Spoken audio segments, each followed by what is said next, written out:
ভারতের উত্তরপ্রদেশের প্রয়াগরাজের ত্রিবেণী সঙ্গমে অনুষ্ঠিত হচ্ছে মহাকুম্ভ মেলা। পুণ্য লাভের আশায় মহাকুম্ভ স্নানে মেতেছে ভারতবাসী।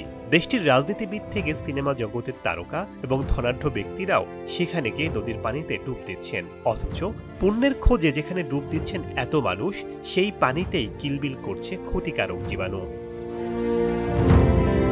সারা দেশ থেকে কোটি কোটি মানুষ যে পানিতে ডুব দিতে ছুটে গেছেন, সেখানেই ভাসছে মানুষের মলমূত্র। এই পানি গোসলের উপযোগী নয় বলে জানিয়েছে ভারতের কেন্দ্রীয় পরিবেশ মন্ত্রণালয়। তারা আরও জানিয়েছে, ওই পানিতে মিশে আছে ক্ষতিকারক ব্যাকটেরিয়া। তা থেকে চর্মরোগ, ডায়রিয়া, বমি, টাইফয়েড এবং কলেরার মতো রোগ ছড়াতে পারে বলে সতর্ক করেছেন ভারতের চিকিৎসকেরা।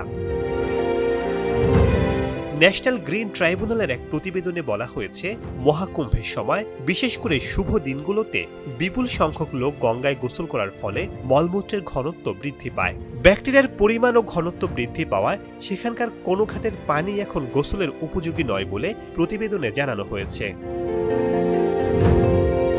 এছাড়া সেখানে দেখা দিয়েছে আরও একটি বড় ধরনের বিপদ। কুম্ভমেলায় অংশ নেয়া নারী পুণ্যার্থীদের গোসল ও কাপড় বদলানোর ভিডিও ধারণ করে বিক্রি করছে এক শ্রেণীর অসাধু চক্র।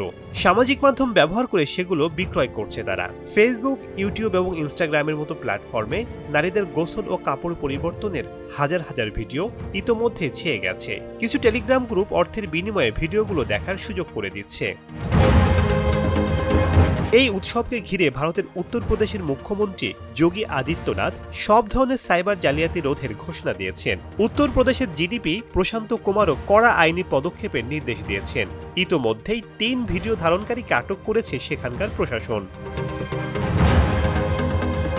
এবারের মহাকুম্ভ উৎসবে পদপিষ্ট হয়ে পুণ্যার্থীর মৃত্যুর ঘটনা সহ বিভিন্ন ধরনের অনিয়ম আলোচনায় এসেছে। এজন্য সমালোচকরা দায়ী করেছেন খোদ আদিত্যনাথকেই। শেখ সাদি মার্জান, দীপ্ত সংবাদ।